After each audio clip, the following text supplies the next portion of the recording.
വിപണിയുടെ ജീവനാഡിയെന്നും ഇറാന്റെ തുറുപ്പുചീട്ടുമാണ് ഹോർമോസ്.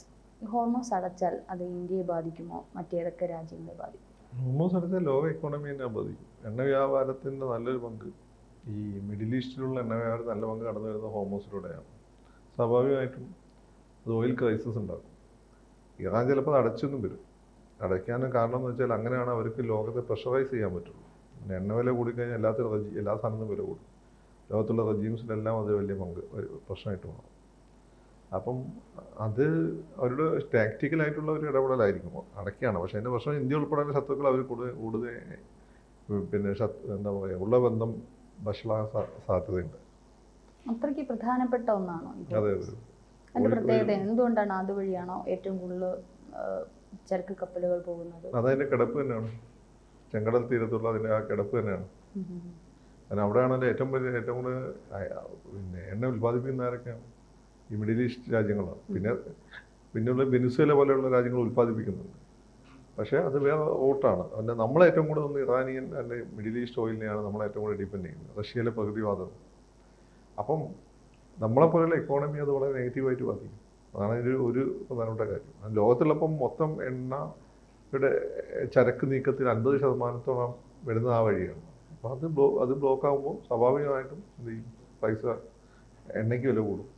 കിട്ടാനില്ലാത്ത അവസ്ഥ വരും. അത് നമ്മളൊക്കെ പണ്ട് സ്കൂളിൽ പഠിക്കുമ്പോൾ ഗൾഫ് യുദ്ധം നടന്നു.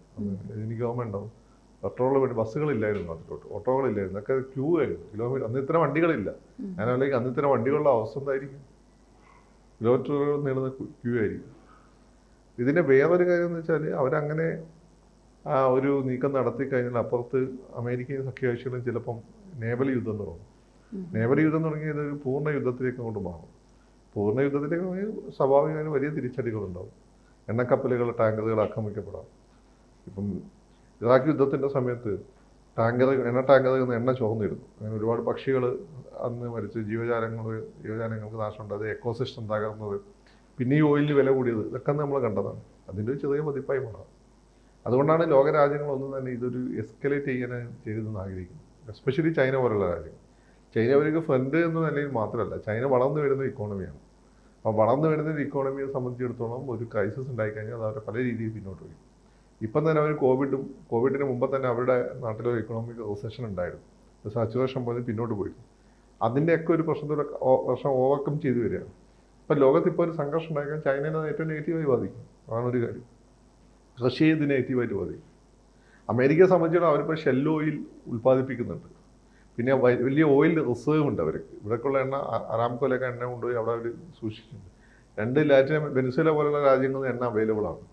അപ്പോൾ അവരെ സംബന്ധിച്ചിടത്തോളം അവിടെ അങ്ങനെ അവർക്കത് പ്രശ്നം പരിഹരിക്കാൻ പറ്റും. പക്ഷേ ഏഷ്യയിലെ മറ്റു രാജ്യങ്ങളെ സംബന്ധിച്ചിടത്തോളം, ആഫ്രിക്കയിലെ മറ്റു പല രാജ്യങ്ങളെ സംബന്ധിച്ചിടത്തോളം, ഇപ്പോൾ നൈജീരിയയിലുണ്ട്.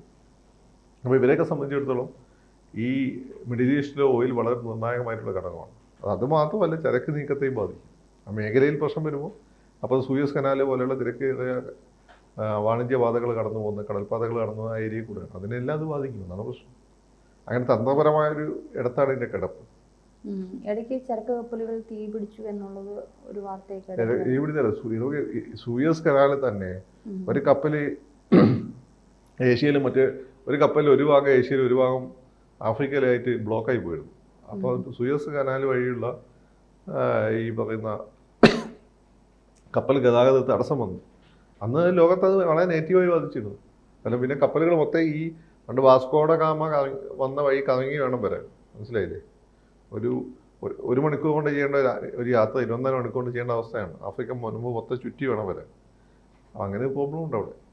അത് പ്രധാനമായിട്ടുള്ള ഏരിയയാണ്. അപ്പോൾ അവിടെ ഒരു സംഘർഷം ഉണ്ടാകുമ്പം അവിടെ ഹോർമൂസ് മാത്രമല്ല, ആ പ്രദേശത്ത് മൊത്തം ഉള്ള കപ്പൽ വ്യാപാരത്തെ അല്ലെങ്കിൽ കപ്പൽ ഗതാഗതത്തെ അത് ബാധിക്കുകയും അത് ലോക വിപണിയെ നെഗറ്റീവായി ബാധിക്കുകയും. നമുക്കറിയാം, അറബ് രാജ്യങ്ങൾ അധികം ഇറാനോടൊപ്പം ചേർന്ന് നിന്നിട്ടില്ല. അങ്ങനെയെങ്കിൽ ഇറാന്റെ ഈ തുറുപ്പ് ചീട്ട് ഇറക്കിക്കൊണ്ട് തന്നെ മറ്റുള്ള രാജ്യങ്ങളുടെ അടുത്ത് ഒരു വെല്ലുവിളി നടത്താൻ സാധ്യതയുണ്ട്. അല്ല, അറബ് രാജ്യങ്ങൾ ബേസിക്കലി ഇറാനെതിരാണ് പൊളിറ്റിക്കലി. ഇസ്ലാം എന്ന് പറഞ്ഞാൽ ഈ വണ്ടന്മാരെ പറയാണ്ട് ഒറ്റ ഏകശിലാത്മ ലോകത്തെല്ലാം മുസ്ലിമിന് താല്പര്യം വെറുതെ പറയുന്നതാണ്. ഈ വിക്കിലീക്സിൻ്റെ വെളിപ്പെടുത്തലനുസരിച്ചിട്ട് ഇസ്രായേലിനോടും അമേരിക്കയോടും ഈ പറയുന്ന ഇറാൻ ആക്രമിക്കാൻ പറയുന്നത് സൗദി അറേബ്യയാണ്. സൗദി അറേബ്യ ഇസ്ലാമിക വിശ്വാസത്തിൻ്റെ ഗാർഡിയൻ എന്നാണ് അറിയപ്പെടുന്നത്. അപ്പോൾ അതെന്താണ്? അങ്ങനെ ഈ ലോകത്ത് ഒരു മതത്തിൻ്റെ ആളുകൾക്ക് ഒരുമിച്ച് നിൽക്കാൻ പറ്റില്ല.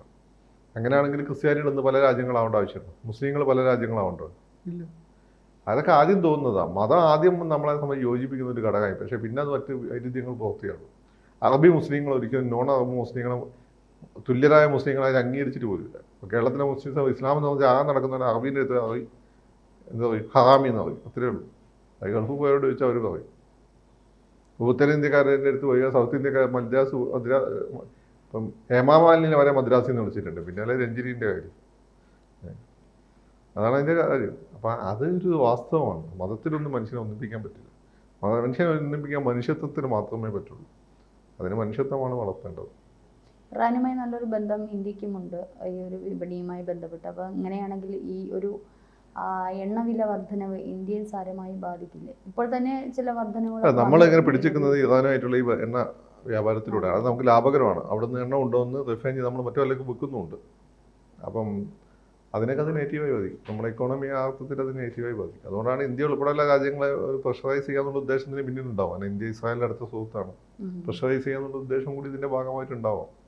പക്ഷേ ഇന്ത്യ പറഞ്ഞാലും ഇസ്രായേൽ അവരുടെ ഇഷ്യൂസ് ആരും പറഞ്ഞാലും കേൾക്കില്ല. അവർക്ക് അവരുടെ ഇഷ്യൂ തന്നെയാണ്. ഇറാൻ കയറ്റുമതി അയക്കുന്ന എണ്ണയിൽ കാരണം ഇന്ത്യയുമായിട്ടുള്ള ഒരു ഉടമ്പടി പ്രകാരം നമുക്ക് കുറച്ച് വില കുറവ് തന്നെയാണ് അവരിങ്ങോട്ട് കയറ്റുമതി അയക്കുന്നില്ല. അപ്പോൾ അത്തരത്തിൽ ഇറാൻ കുറച്ചുകൂടി ഒരു ബലപ്പെടുത്തിയാൽ ഇന്ത്യ ഇത്തരത്തിലുള്ള ഒരു മീഡിയേഷൻ അങ്ങനെ എന്തെങ്കിലും വഹിക്കേണ്ടതായിട്ടുള്ള അല്ല, ഇന്ത്യ ഓൾറെഡി മീഡിയേഷൻ വഹിക്കാൻ ശ്രമിക്കുന്നുണ്ട്. പക്ഷെ അത് അത്ര ഓപ്പൺ അല്ല. ഇതിപ്പോൾ എന്ന് വെച്ചാൽ നമ്മുടെ ഒരു ആവശ്യമായിട്ട് മാറും. നമ്മുടെ ആവശ്യമായി മാറാമെന്നുള്ളത് ഇറാനെ സംബന്ധിച്ച് സ്ട്രാറ്റജിക് ആയിട്ടുള്ളൊരു മൂവാണ്. എണ്ണവില കൂടുന്നു, ഇത്രയും വലിയ പോപ്പുലേഷൻ, ഇത്രയും വലിയ ഇക്കോണമി, അത് നമ്മൾ സ്വാഭാവികമായിട്ട് നെഗറ്റീവായി ബാധിക്കുമെന്ന് അവർക്കറിയാം. ഇന്ത്യ ഉൾപ്പെടെയല്ല മറ്റ് പല രാജ്യങ്ങളും ഇതൊരു സ്ട്രിങ് ആണ്. ഇന്ത്യനെ ഡിപ്പെൻഡ് ചെയ്യുന്ന ഒരുപാട് രാജ്യങ്ങളുണ്ട് ഓയിലിൽ. പല രാജ്യങ്ങൾ ഇന്ത്യയെ നമ്മൾ റിഫൈൻ ചെയ്ത് ഓയിൽ കയറ്റി വയ്ക്കുന്നുണ്ട് മറ്റു രാജ്യങ്ങൾ. അത് നമുക്ക് ഇടനിലക്കാരെന്ന നല്ല വരുമാനം ഉണ്ടാക്കുന്നുണ്ട്. അത് അമേരിക്കക്കൊക്കെ നമ്മളോടുള്ളൊരു പ്രശ്നം ഇതാണ്. അവർ പല രാജ്യങ്ങളും നമ്മളുമായിട്ട് നല്ല ബന്ധമാണ്. അപ്പോൾ നമ്മൾ അവിടെ നിന്നുള്ള സാധനങ്ങൾ നമ്മൾ വാങ്ങി മറച്ചു വിൽക്കുന്നുണ്ട്. രണ്ടാമത്തെ കാര്യം, ഈ പറഞ്ഞ ആഫ്രിക്ക പോലെയുള്ള പല രാജ്യങ്ങളും മെഡിസിൻ എത്തിക്കുന്ന ഇന്ത്യനാണ്. അമേരിക്കക്കാർ കണ്ടെത്തും, നമ്മളെന്ത് ചെയ്യും, നമ്മളത് കോപ്പി അടിക്കും, നമ്മളത് 10-1 വിലയ്ക്ക് ആഫ്രിക്കൻ രാജ്യങ്ങൾ വരും. ബർക്കിനോ ഫാസോ എന്നൊക്കെ തുടങ്ങിയ രാജ്യങ്ങളുണ്ട്. അവിടുത്തെ ചെറിയ രാജ്യമാണ്.